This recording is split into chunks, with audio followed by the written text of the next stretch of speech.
Hello, Ducks fans. Welcome to another episode of the Quack Report. Carter and Nate here to talk everything Ducks hockey and whatever else, because this is not a game that we want to talk about for very long.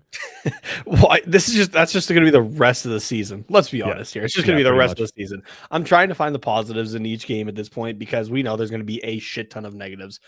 I'm trying. It's going to get pretty repetitive too. So yeah.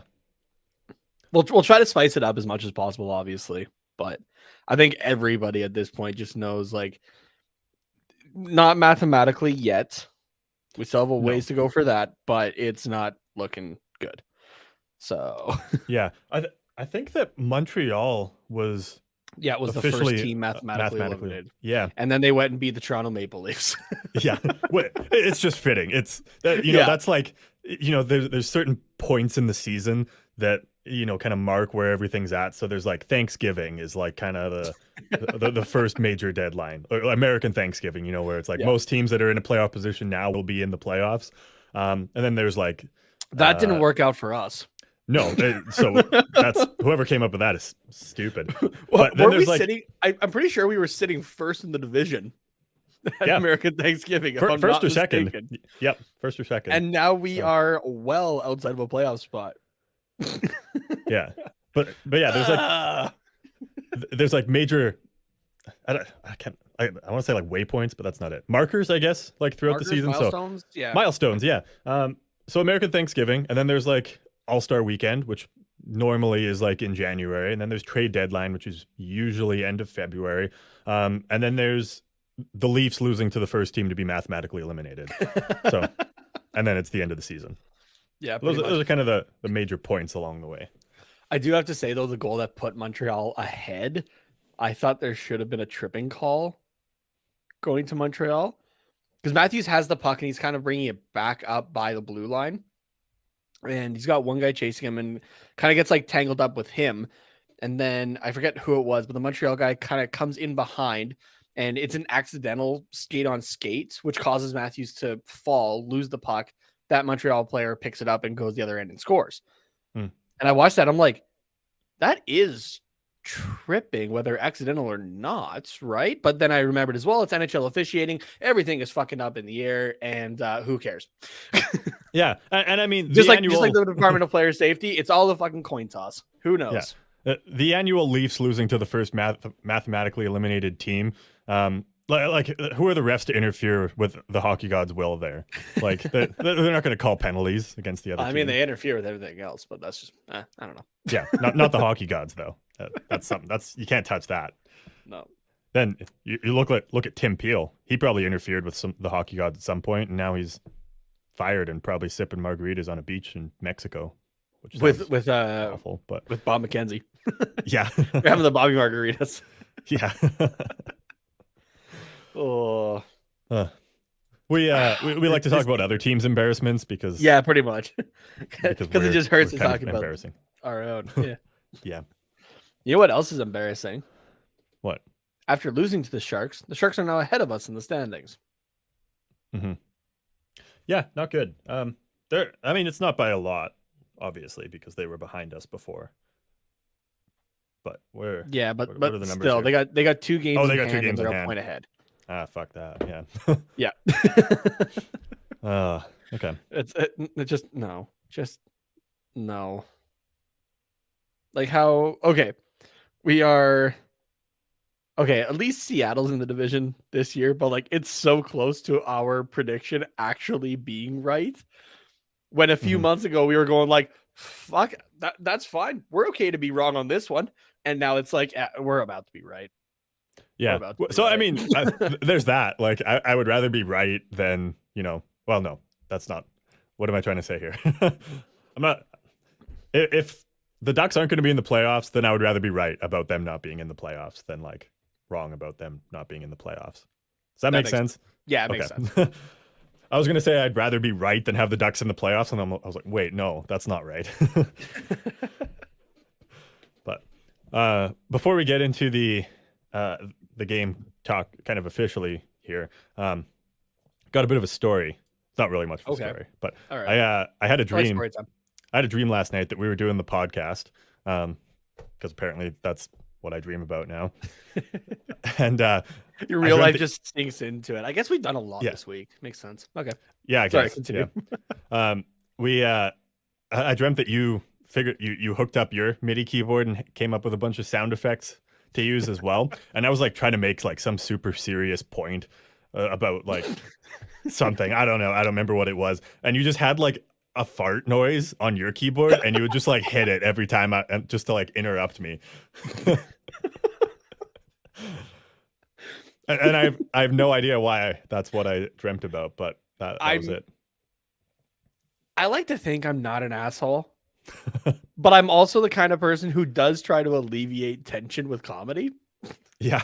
So it like half makes sense at least. So yeah, I woke up and I thought it was real. I was like kind of pissed at you, honestly. I was like, fuck, I gotta do the podcast with Nate now, and like he's just gonna use his fart noise. And I was like, wait, no. Yeah, like I'm okay.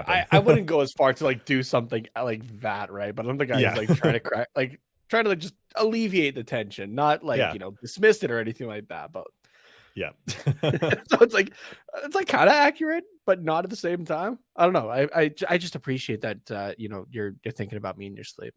Yeah, you were also naked, so that was kind even of better. Obvious, yeah.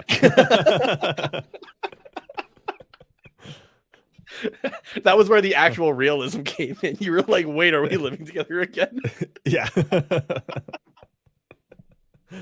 don't know. Did you have any weird dreams this weekend, or? Nope, no weird dreams. Not that I can think of. Anyway, so okay. I actually haven't been having like a whole lot of dreams lately. Kind of realized that, but. I don't know. Not a bad thing, I guess. Yeah. No, definitely not. But yeah, I thought that was funny because every time like you want to use the keyboard, you'd have to tell me about it. Yeah. So I was like, which you've always wanted your I own, want that file this week. I want that file this week because I want it for myself. Okay. We'll set it up for me. Yeah. I'll send it to you. But yeah, we could get into the game now here, I guess. Yeah. Unless you have anything else you want to say to prolong this. I got nothing else. Are you sure? Just anything, please. Unfortunately, no. Okay. Okay, into the game it is.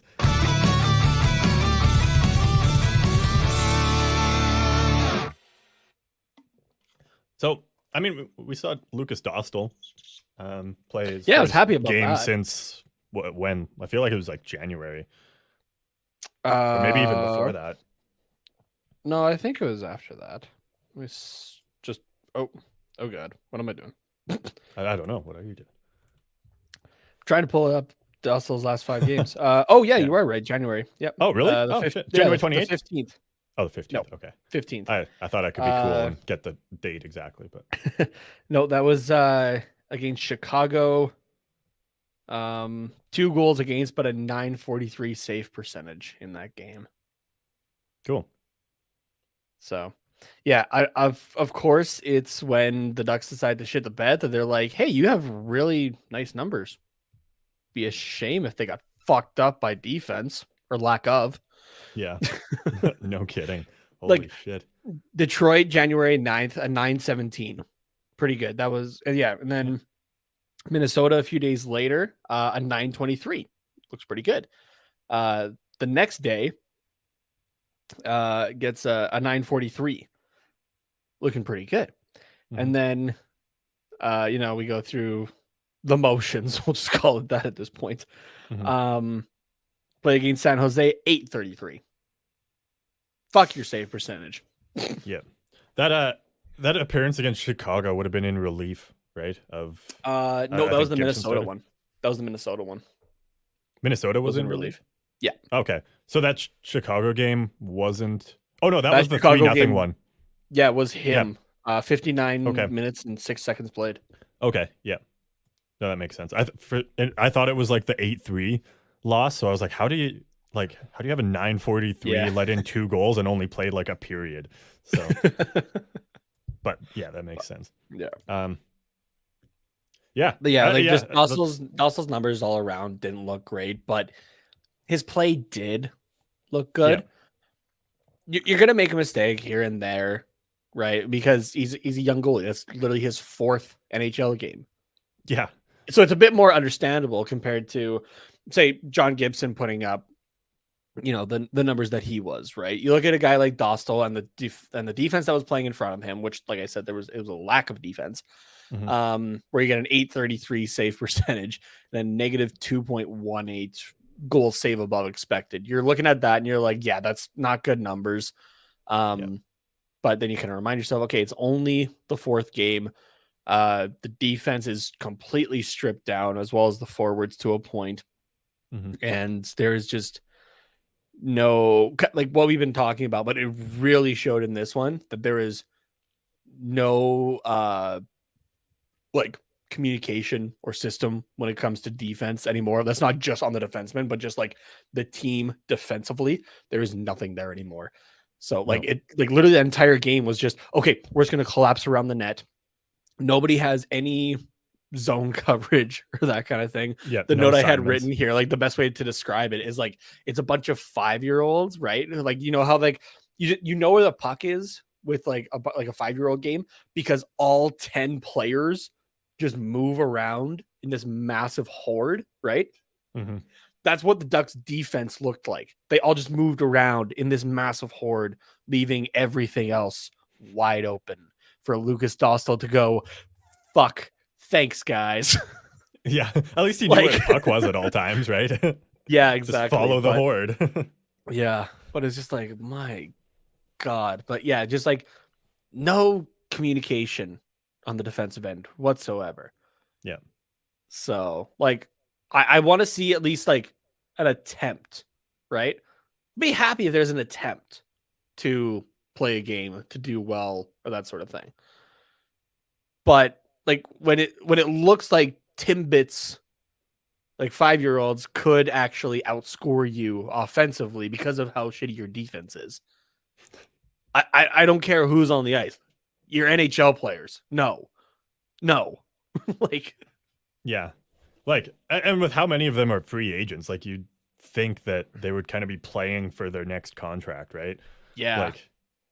Like whether it's like Pat Verbeek watching them and wanting to re-sign them, or any of the other 31 NHL GMs, like it's really just hurting their chances at the next contract. It's like, oh, if this team's not doing well, like, and you're just gonna float around for 20 minutes a night, like we're not gonna sign you. Like, I don't know. Like, obviously guys like Getzlaf have a job wherever they want.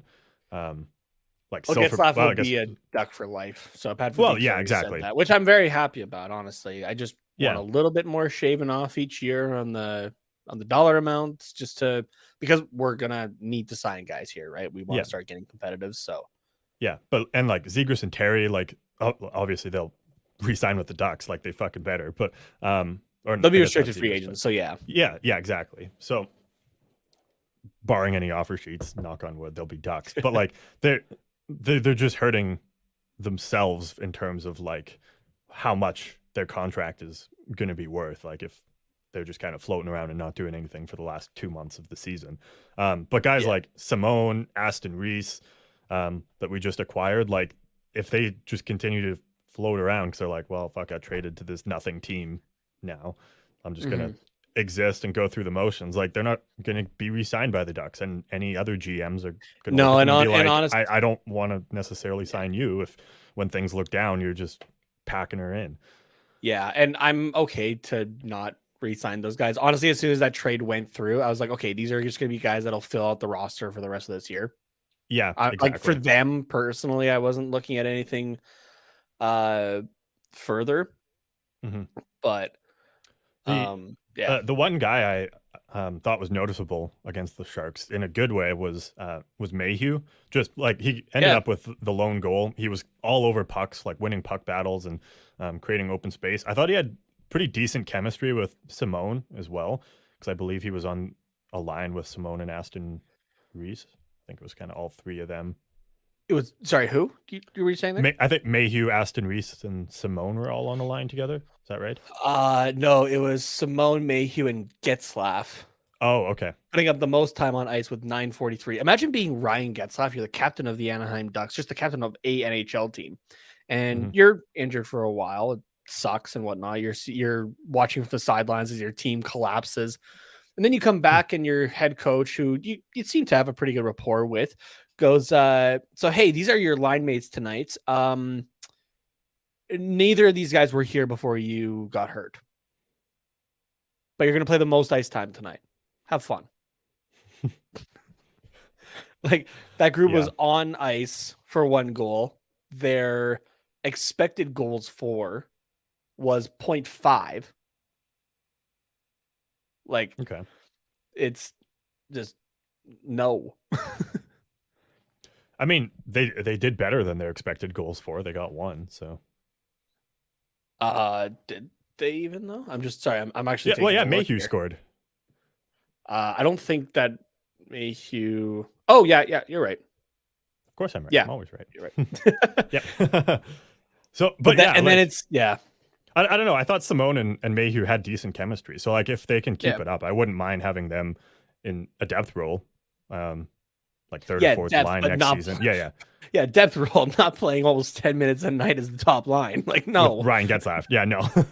Exactly. And then you even had the second most time on ice line of Zegras. Cool. Terry. I like that. Derek Grant. One of these things just doesn't belong here. Like, it's Zegras, yes, totally. No. I want Mulatto to come back, and I want Derek Grant not booted to the side like a lot of people do. I just want him just a little further down the lineup, because Zegras and Terry, that's a combination that can work, right? Zegras obviously can put the puck in the net, and Terry has been putting the puck in the back of the net. Mm-hmm. Zegras is a very good passer. That's a good combo there, right? But when you have Derek Grant, who just hasn't been able to, like, except for like the last couple of games, putting in a few, let's be honest, lucky goals here and there. Mm-hmm. Otherwise can't really handle a puck to save his life. You're going to put him with those 2 skilled younger guys. Yeah, you're going to look at a place there. So, and that line went for an expected goals of 0.27. Ooh. Yeah. That's not good. With 8 shot attempts. 8 shot attempts in almost 9.5 minutes of ice time. And nothing to show for it. Nothing to show for it. Except for a goal against. Well, we don't need to talk about that. Yeah, which was, if I'm not mistaken, it was Grant just hanging out along the boards, literally standing still. I think it was in the second period. Probably. Like, I wouldn't be surprised. Yeah. So, what's Grant's contract? Is he? I think he's a UFA. Yeah. Nope, we still have 1 more year of him. Are you serious? Yeah, at $1.5 million. A $1.5 million player should not be playing with the future of the franchise. Yeah. Futures of the franchise. Futures. I get we're depleted, but like, honestly, I would even put a Sam Steele there before I'd put Derek Grant.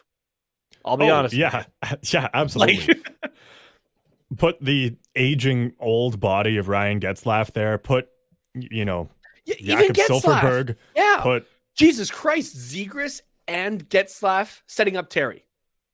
Yeah. But you have that extra option of Zegras being the guy that could put it in the net. Mm-hmm.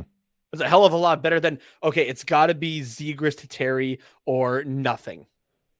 Yeah. I mean, to be fair, like, Eric Grant needs to get put down the lineup a little bit farther. Dallas Eakins is the one that needs to get punted to the sun. Yeah.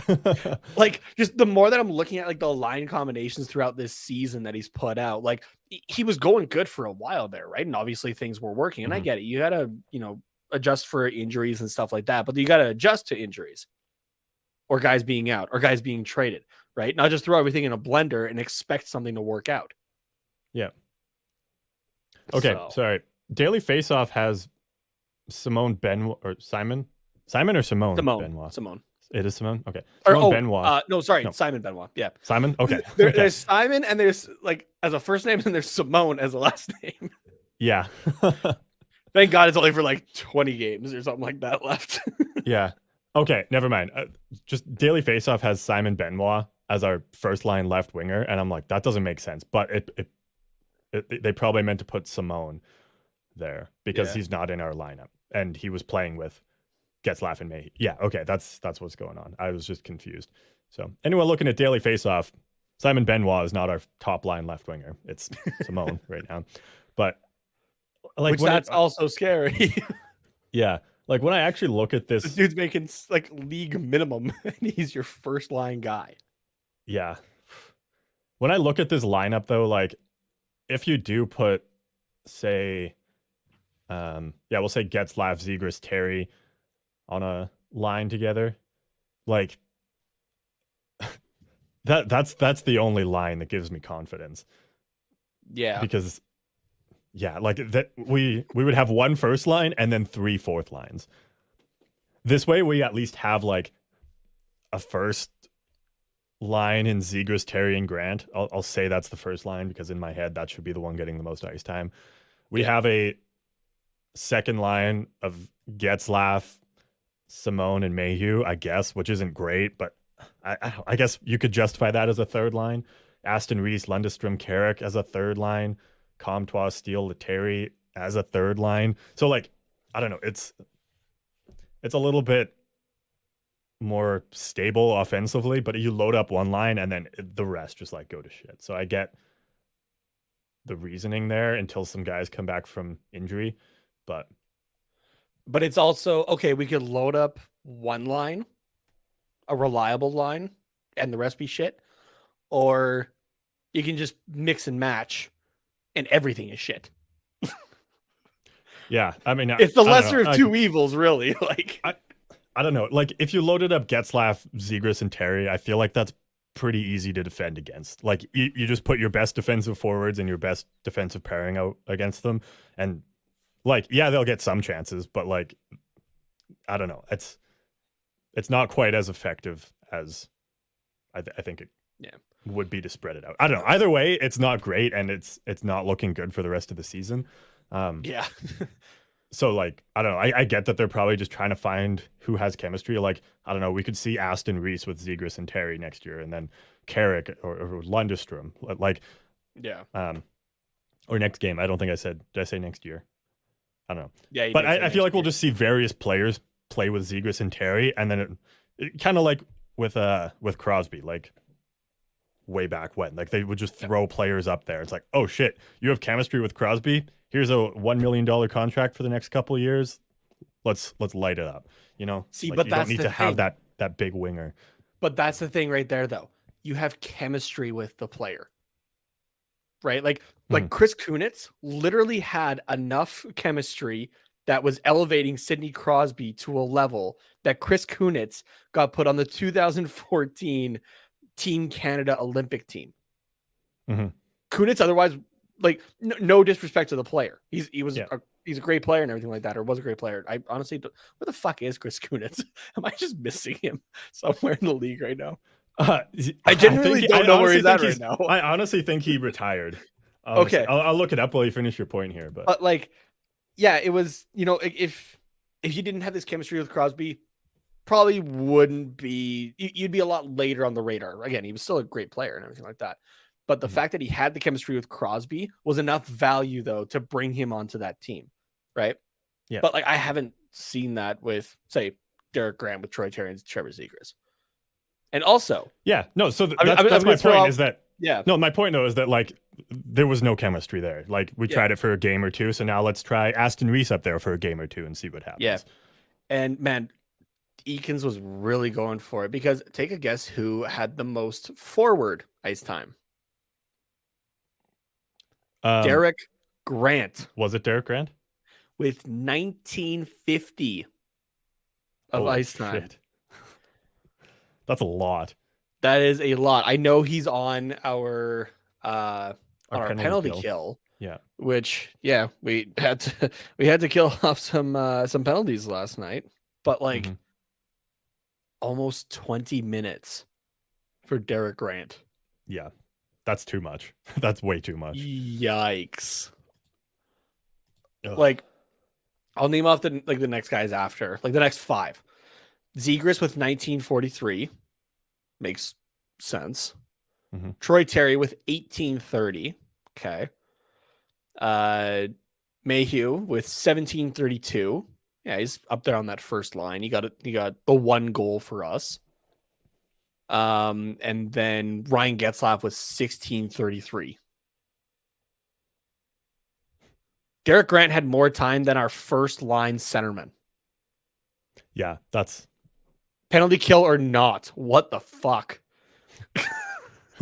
yeah, that's way too much.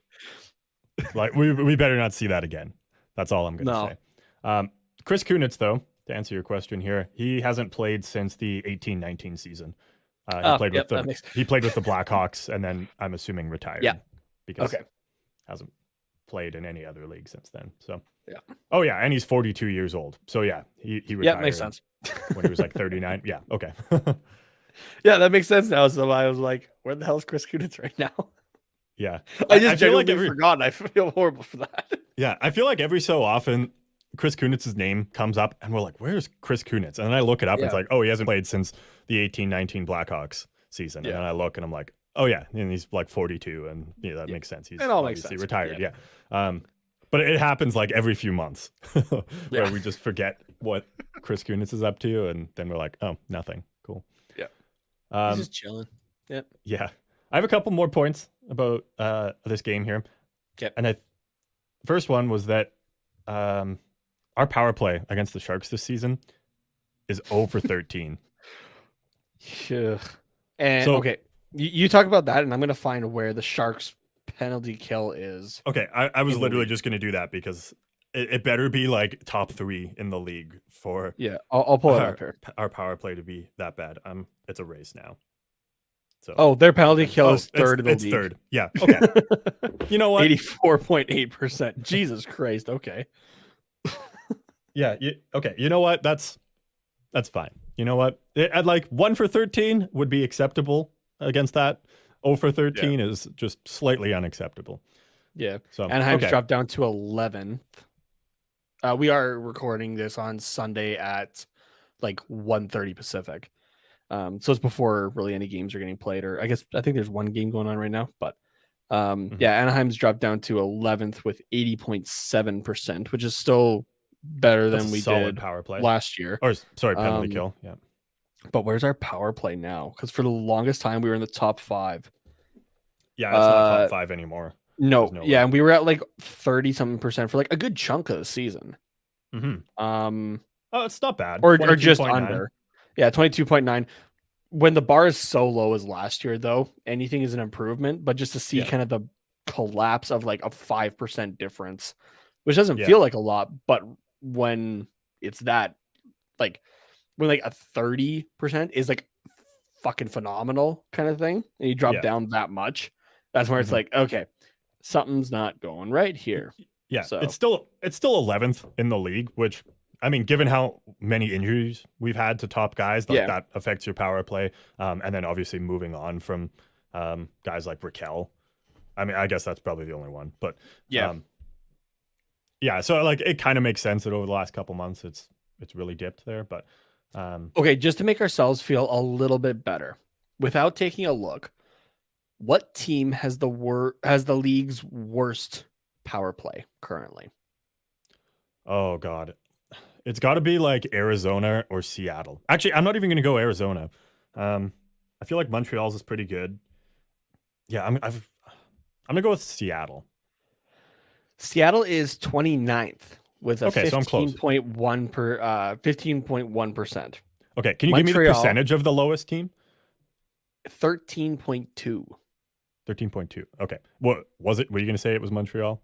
Montreal is 30th at 14.2. Okay. Like, it's been good since Martin St. Louis came in, I feel. Yeah. But the rest of the season was probably awful. So, okay, who would be last? Would it be San Jose? No. Okay. I was trying to go off the board a little bit. Yeah. Okay. I'll take one more guess here. Let's go. Is it East or West? East.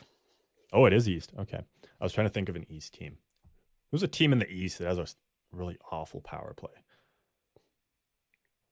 I don't know. That's tough. Is it Detroit? No. Okay. So sitting in 31st place for power play percentage is the Arizona Coyotes at 13.5. Last in the league for power play percentage, again on Sunday at 1:30 Pacific, is the Philadelphia Flyers. Oh, yeah, I forgot about them. They're just too irrelevant for me to remember. Like Buffalo is 5% better than that. Buffalo. That's rough. Oh man. San Jose is at 23rd spot with 18.9. Okay. So, last point I wanted to make about this game here. I think all these advanced stats are great, penalty kill percentage, power play percentage, goals saved above expected for Dostal. But I think the main reason that we lost this game is just as simple as the fact that we're missing Rakell. And I know everyone's probably thinking, it well, helps obviously, to have good players. It helps to have good players, yeah. And he was a big part of this team. But no, this kid loved playing against the Sharks. It's like, I don't have a good analogy. I thought I was going to be witty, but it's not happening today. So in the first game against the Sharks this season, Raquel had 2 goals and the shootout winner. So essentially a hat trick. And we won that game. Yeah. The second game against the Sharks, we also won. And Raquel scored the overtime winner in that one. The third game against the Sharks this season, we traded Raquel and we got absolutely stomped. Coincidence? Maybe. Probably not, though. So this is the whole idea behind Zack Snyder's Justice League of Darkseid didn't come to Earth until Superman was gone. Yeah, the Sharks. San Jose Sharks didn't do shit until Raquel was gone. Yeah. Yeah. So, oh man, that's the issue. We're just missing Raquel. We need that guy back so that we can beat the Sharks. That's it. Yeah. So we'll have to see what happens. But there is a summer, unless Pittsburgh does sign him to an extension. Knock on wood. Knock on wood that they don't. Yeah. It's open, at least. But that's something we'll get into a little bit later as well. So yeah. Do you have anything else you want to add about this game here? No, I got nothing. So. My Raquel point was just way too good. Yeah. It flawless. Was just it made sense. Okay. Makes sense. Cool. Well, there are genuinely guys that just, they play well against other teams and that sort of thing, right? So exactly. I get it. It's kind of like it's kind of a joke thing, right? Of like, oh yeah, we're missing Raquel and that's why we lost to the Sharks. But also in part, there actually is some legitimate, there's some legitimacy to that argument, though. Oh yeah, absolutely, yeah. We should be able to recover from not having one guy against the team. We should be able to put some goals in, more than one goal. But when Jared Mayhew has the most goals on your team at any given night, that's not good. So we'll take a quick break. On the other side, talk upcoming games, give an update on the San Diego Gulls. It can't be worse than how we're doing, can it? No, actually it's not. Actually, hold on, let me just get a snapshot here, kind of idea. No, it's not worse. Okay. It's not actually better. It is actually better? Okay. It is better. So we'll give an update on the Gulls and then answer some of your questions in What's Quacking here. But first, a break. The NHL season has been packed with dirty dangles, hat tricks, and big wins. As the action rolls on, DraftKings Sportsbook, an official sports betting partner of the NHL, has your shot to win big too. New customers can bet just $1 on any team and get $150 in free bets if they win. That's right. A bump in the win column for your team means free bets for you. If Sportsbook isn't available in your state yet, you still have a shot to light the lamp. Everyone can play for huge cash prizes with DraftKings Daily Fantasy Hockey Contests. DraftKings is giving all new customers a free shot at millions of dollars in total prizes with their first deposit. So what are you waiting for? Download the DraftKings Sportsbook app now, use the promo code THPN, bet just $1 on any NHL team, and get $150 in free bets if that team wins. Again, that's promo code THPN, as in the Hockey Podcast Network, at DraftKings Sportsbook, an official sports betting partner of the NHL. Must be 21 years of age or older. Restrictions apply. See content description or DraftKings.com/sportsbook for details.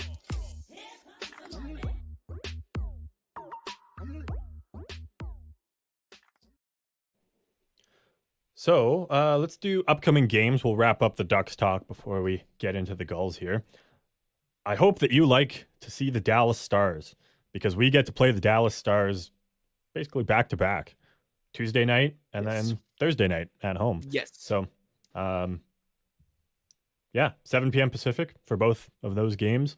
Dallas Stars currently fighting for a playoff spot in the wild card.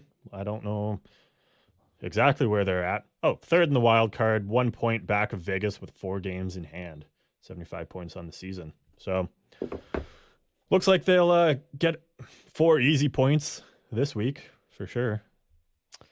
Against us because we suck.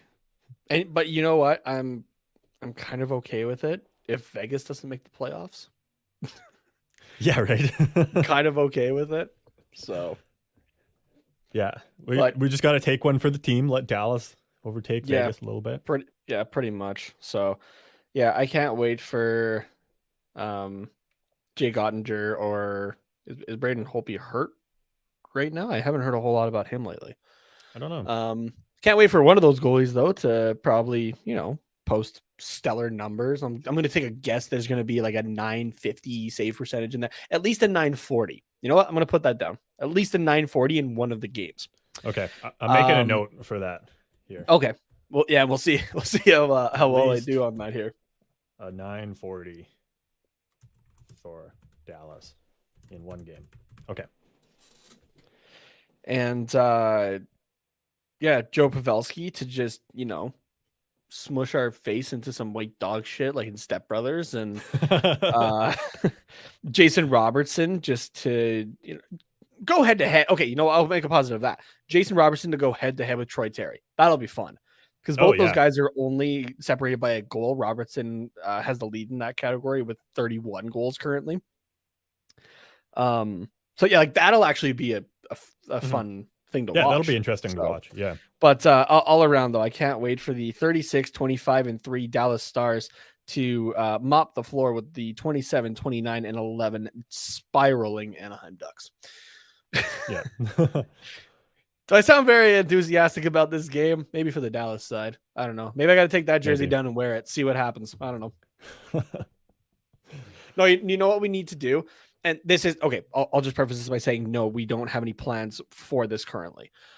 Maybe what I need to do though, actually, is we need to do the watch along for one of these games, and I need to wear the Dallas jersey because every time that I've done one of these, the Ducks have lost. Oh, so you got to cheer for the other side, and then so I got to cheer for the other side, maybe to make it they happen. lose. I don't know. Yeah, I mean, I'm up to try anything at this point. Yeah. Like, I don't know. Yeah, exactly. Let's throw in some. What is it? What's it? What? It's not incense. It's the other thing. Sage. I don't know. Saging Honda Center. Oh, okay. There's another word that's very close to what you had said, and I was like, wait, what? No, that's fine. That's fine. I don't know where you're going, but I know that it's probably not appropriate. And nope. we have a very distant line on this podcast, so I'll ask you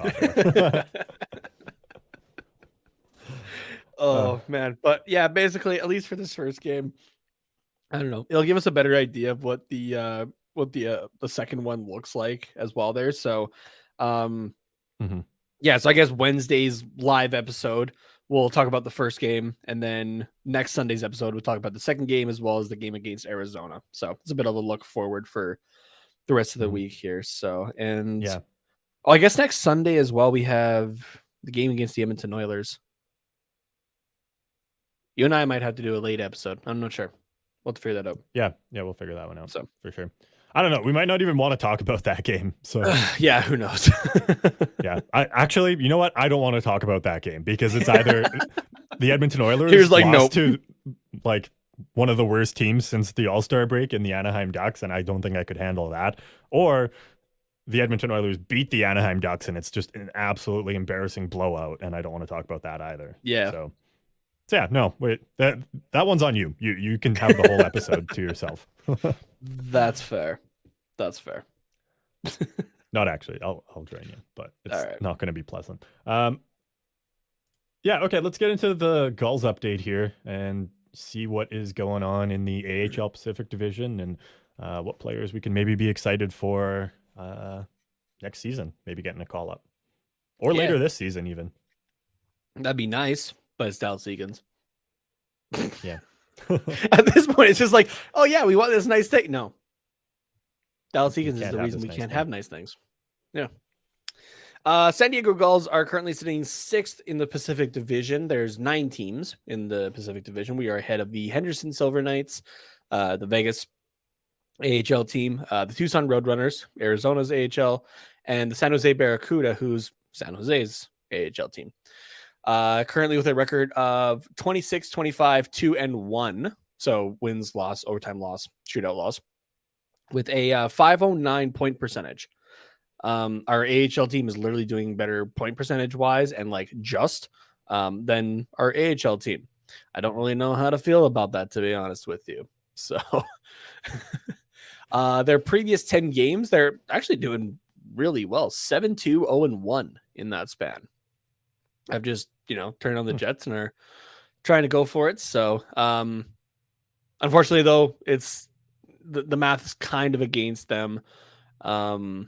The top 2 teams already, the Stockton Heat and the Ontario Reign, have already clinched playoff positions or playoff berths. I'll say, not their positions just yet, but it's pretty safe to assume. Honestly, I think the Stockton Heat will probably have the first locked up.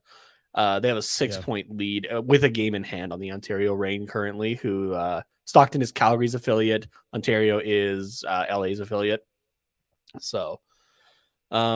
Yeah, it's definitely an uphill battle, but yeah, we're 11 points back on Bakersfield for 4th spots. So, and I'm not sure, I honestly don't remember if the AHL playoffs are similar to the NHL where it's like the top 3 in the division and then wildcard spots, or if it's, I forget how it works. So, to be honest with you, but yeah, San Diego Gulls though are doing all right, especially better as of late. So, your top 5 players for points so far this season. In 5th place, Lucas Elvines, who we had picked up on waivers there. We had Shane Stevenson pop up on our show here and talk about him for a bit. He's got 30 points on the season so far in 49 games.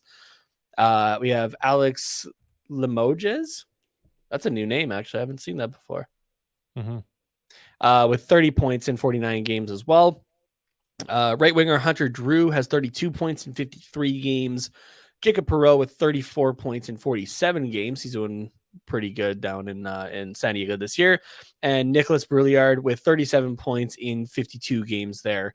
Top point getter, I guess, for the San Diego Gulls is a defenseman. So don't mind seeing that, honestly. Yeah, not bad. Yeah, 91 shots. It looks like, and 12 goals for that. Yeah, not bad for a defenseman, honestly. So, cool.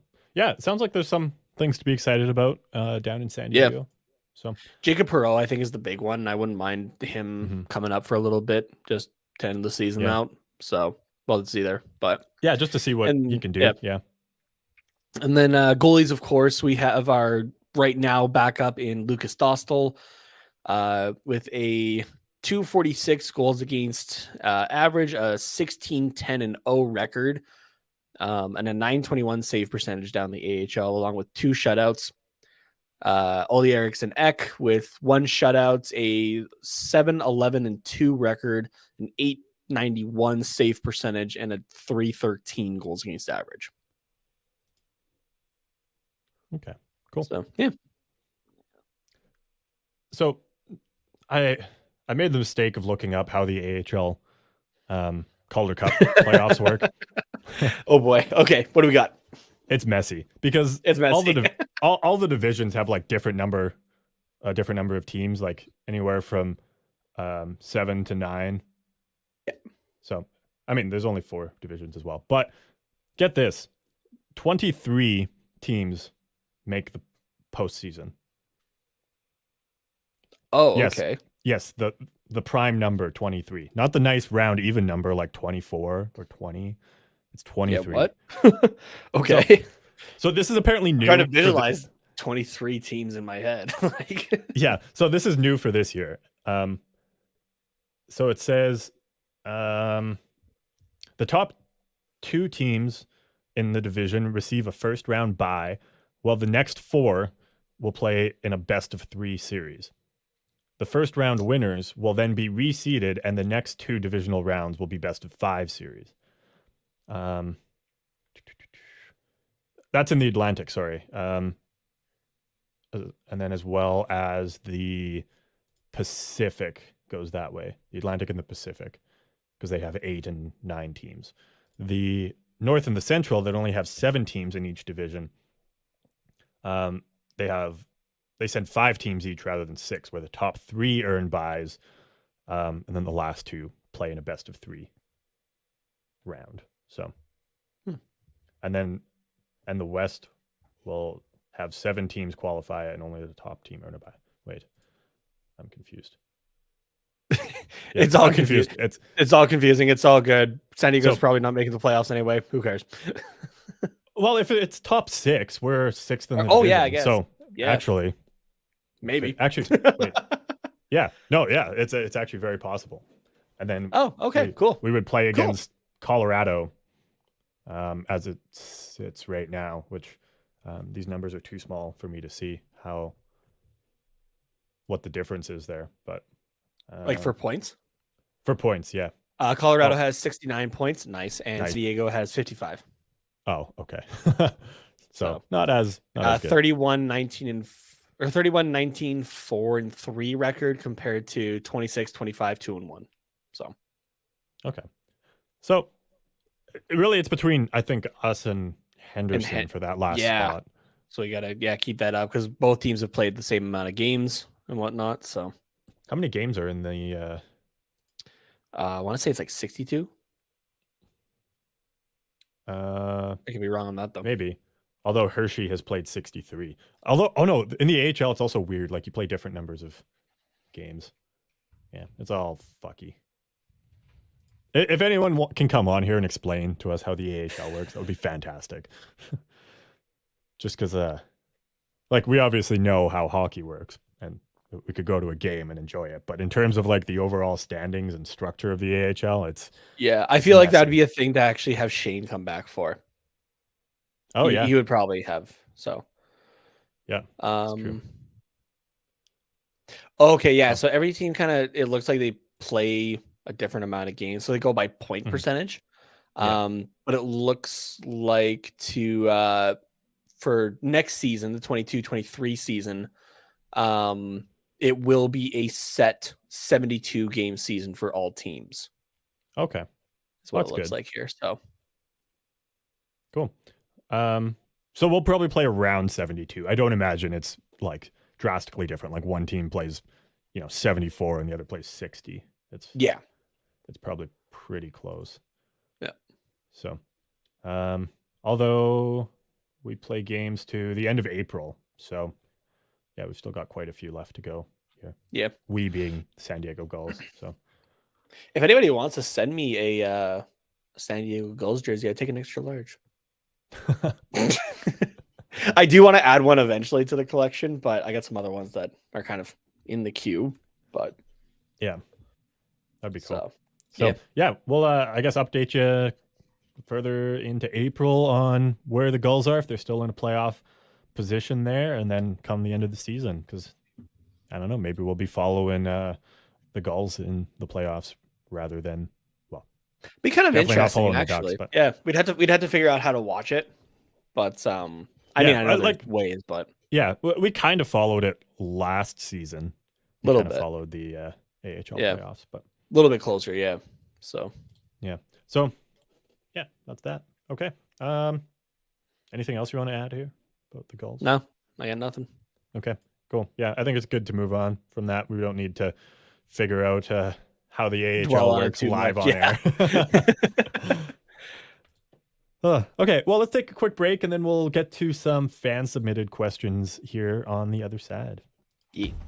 Hey hockey fans, I'm Breezy. And I'm Ray Ray. We host the House of Hockey podcast on the Hockey Podcast Network. We're lifelong hockey fans who talk about the game and the lifestyle. Our guests include professional hockey players. My rookie party had to wear Speedo, and then we had a checklist of stuff we had to do. Here we go, Gaber. What do you got to say? And it's kind of like, you know better than that now, boys. I got dressed for the Bruins. I get a phone call, and he's like, dude, we need you over here by the elevator. You got to get downstairs. You got to get dressed right now. Started playing the like, dun, dun, dun, dun, dun, dun, and I turned it around, and it had the Olympic rings and said, we did it. NHL team hockey reporters. I actually took the Stanley Cup to this ice bar where they've got now girls around them, and I've got a fur coat on. I wonder who he shoot checked over here.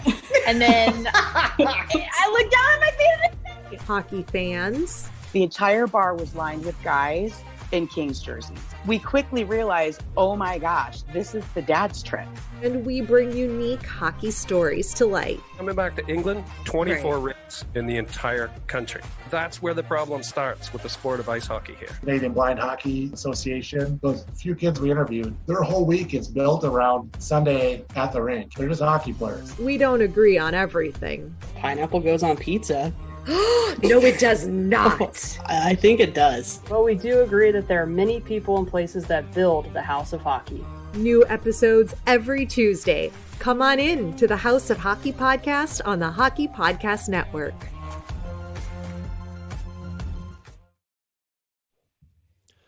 All right. I guess I'll just play the music here.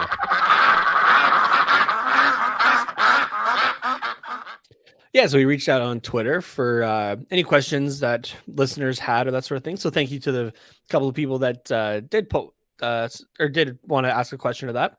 We'll start here with at Sports Tweeter CA, who asks, why is Mike Smith still an NHL goalie, and was his attack on Tkachuk during the Battle of Alberta warranted? Do you want me to start with this one? Sure. Okay. I'm kind of curious to see what you think, actually. Okay. So the answer to why is Mike Smith still an NHL goalie, it's because he Ken Holland's and his delusional. agent paid some amount of money to Ken Holland to sign him to a 2-year contract at 39 years old. So it's pretty simple, actually. That's the answer that I have to give, and I'm not going to say any more on that. There's no statistical reasons, playable reasons. It's just, hey, do this. Okay. Yeah.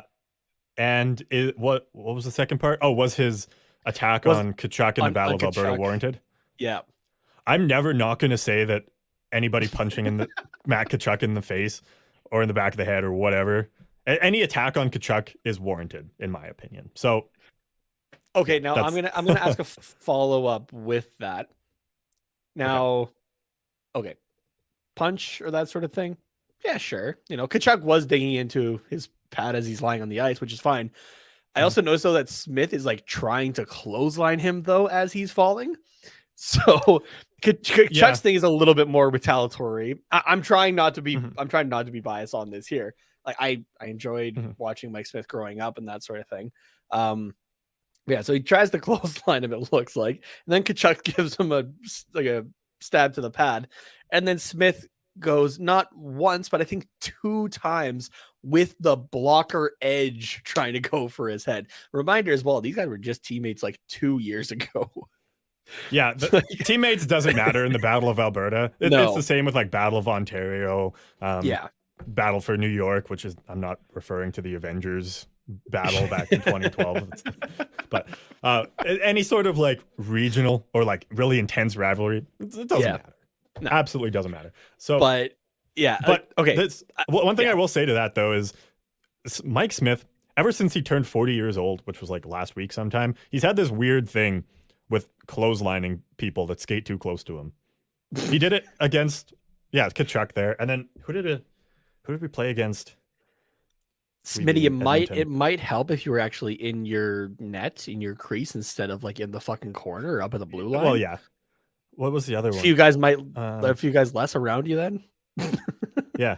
Was it San? Yeah, it was San Jose. Yeah. San Jose, like literally the couple nights before, he got a penalty for like clotheslining somebody that like skated around. Like he just stuck the blocker out and in the face. It wasn't like a total clothesline, but it was like an attempted one. Yeah. So, like, yeah, it's this why? this weird thing. I don't know. Your job is to stop the puck, not stop the player. Let your their defense handle that. Like, yeah. So I don't know. I hope that answered. Mike Smith. Who was that question from? Sports Tweeter CA. Okay.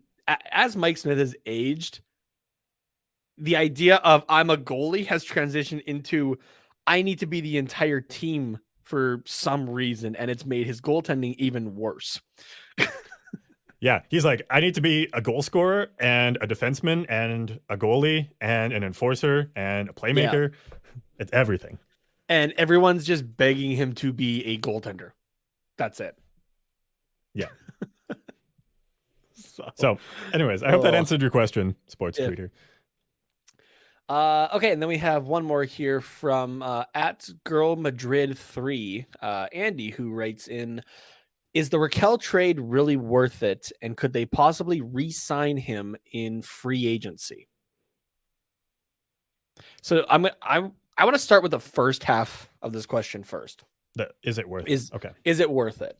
So I guess I just deleted it, but I did have the Raquel trade up. I believe though it was Aston Reese, Simone, the second round for this year. I think it was this year. Yeah, and goaltender prospect Callie Klang. As we were kind of talking about before, Aston Reese and Simone, like Dominic Simone, are I think they're just more to fill out the roster this year, right? They'll go somewhere else next year. It's whatever. The main two parts open up cap space for them to take Raquel as well. So yeah, the main two things that I'm looking at here are is the goaltending prospect, Klang, and that second round pick. That second round pick, it's Pittsburgh. It's going to be in the bottom 16. So that's just it's whatever. We'll have to see how far Pittsburgh goes in the playoffs to have an idea of, is that going to be more of a middle pick or is that going to be a later second round pick, like closer to a third? Mm-hmm. Callie Klang, though, I was looking a little bit deeper into him, though. His numbers are phenomenal. I was like, when we were looking at him the first time, right? I was like, yeah, this has some promise here.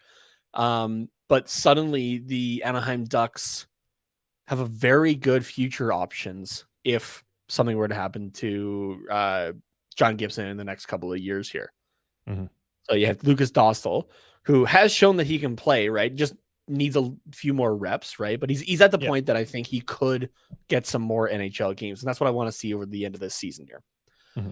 And Klang has the potential as well to kind of do the Dostal thing, right? He'll come to North America for a bit, get some AHL games in, but has the potential, I think, to do well for the NHL potentially, I think.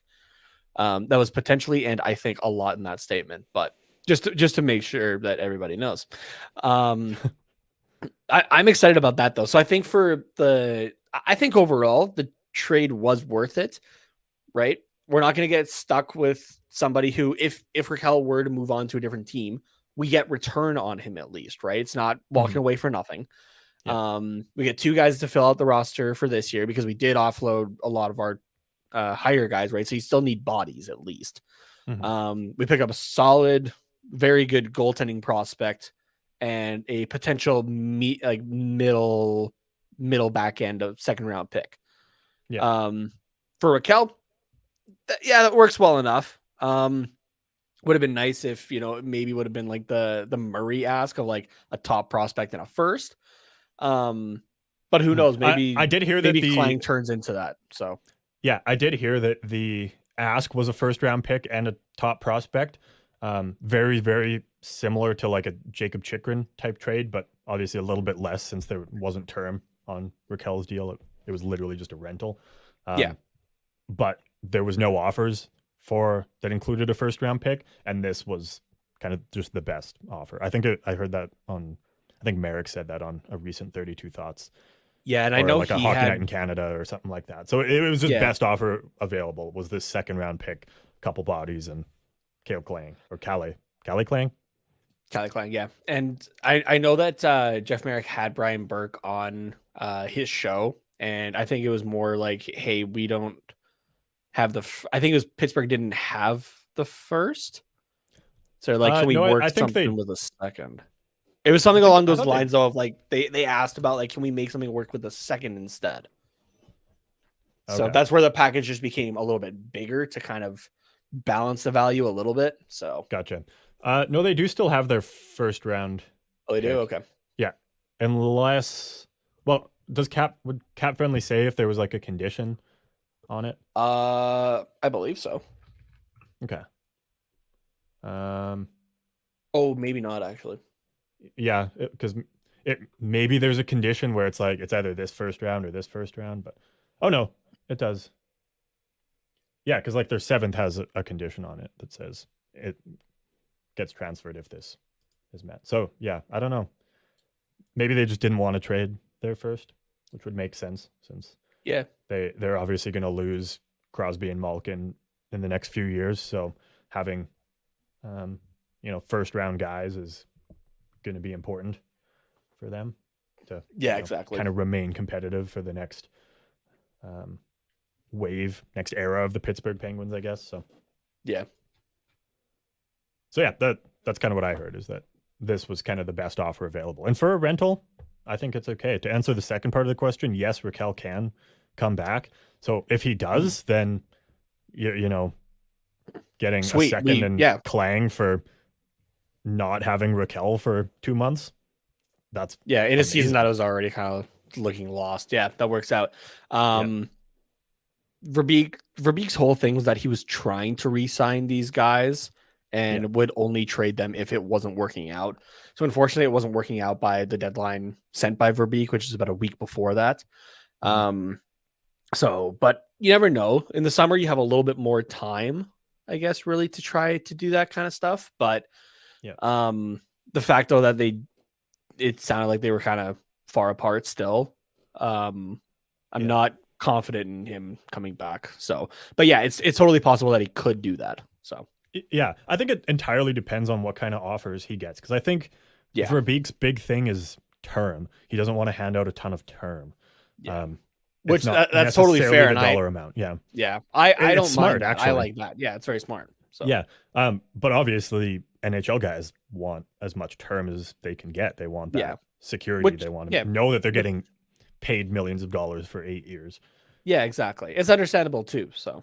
Yeah, I understand both sides, but if say, as an example, I'm just pulling this off the top of my head, Verbeek only wants to go up to 5 years max for Rakell, and out on the open market, Rakell is only getting offers for say 4-year deals. Then okay, all of a sudden that 5-year deal is his best option, and it's not the 8-year deal that he maybe thought he would get on the open market. So then he can come back there. And I think there is probably that little bit of, what do I want to say? What's the word? Desire. That's not the right word, but desire to come back to Anaheim. Like we have that kind of edge on all the other teams. Maybe because he obviously knows the guys here. So if he gets identical deals, say from Anaheim and Pittsburgh, maybe he'll come back to Anaheim if the deal's the same. Yeah, it is nice, and I think it's obviously, again, he's a rental. He's about to go to free agency, so he could really go anywhere. But it looks like, at least from their social medias, that his wife at least is staying back in Anaheim currently. Okay. So yeah, I mean that's probably you never know, but yeah, but also you don't want to uproot everything, move to Pittsburgh for 3 months or 4 months, I guess, if you're going like for a deep playoff run, and then have to move again. So yeah, exactly. Does Raquel have kids? I don't believe so. No, I think they just got 2 puppies, 2 doggos. Ah, nice.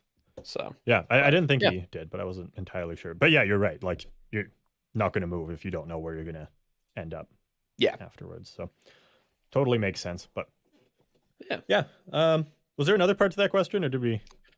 No, that was it. Yeah, was it worth it, and could they re-sign him in free agency? So yeah. I guess I didn't really answer the is it worth it from my perspective part. I just kind of jumped to the second part, but I think it really depends on what that second round pick or who that second round pick ends up being. Yeah. I At think first that will glance, determine is it worth it? But for right now, it's pretty good. Yeah, at first glance, it looks like it, but we'll have to see. Yeah, what it turns out to be, what the entire thing turns out to be, right? If Klang turns out to be at least a backup goaltender and something comes out of that second round pick, perfect, awesome, love it.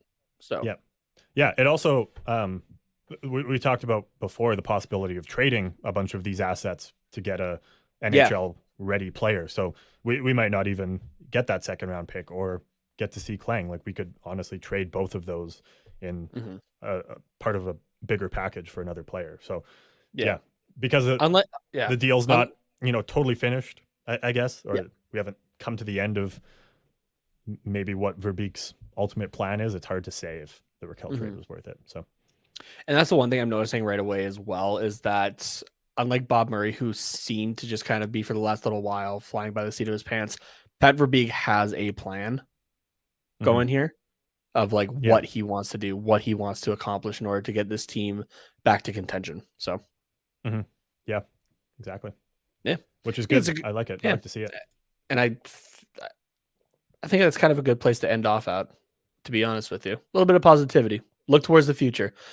Really that's going to be the entire rest of this season, both the hockey season and our season 3 here of the Quack Report is just looking to the future. So yeah, exactly. Is looking for more starts from Dostal and again, like I said before, Zegras is the reason that I'm tuning into Ducks games now, just because I want to see what this kid's going to do. And he had another phenomenal game. We didn't even talk about that. He was all over the ice against the San Jose Sharks. It looked really promising. Just unfortunately nothing to show for it. But the effort is there though. Like you can see what this kid is going to do, and it's like, oh man, like he could have like so many more points if like it's like a matter of inches. That can finish. Yeah, exactly. It's like, look at this amazing pass that he did to nobody, or like, oh man, he almost he deked around 3 guys and then almost scored, but like Reimer just got his glove on it or something like that. Like it's just right there. So very, very exciting to watch. And like you said, it's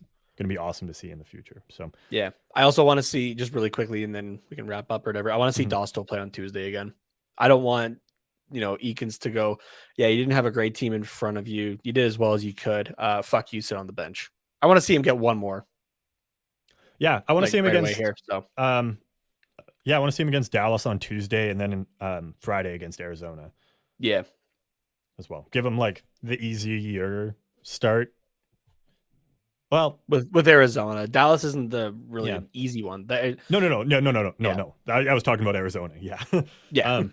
Like Arizona still has the offensive firepower, so he'll still get tested, but hopefully it'll be like a confidence boost. Like, okay, you lost to the Sharks. Okay, probably you lost to Dallas, let in a few more goals than you wanted. Let's give you Arizona. Oh, look at that. You held Arizona to 1 or 2 goals.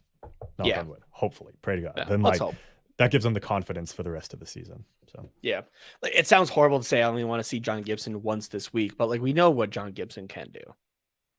Yeah, exactly. So let him just rest at this point. So guy's been through a lot. Yeah. just let him rest and see what you got for the future. So yeah, exactly.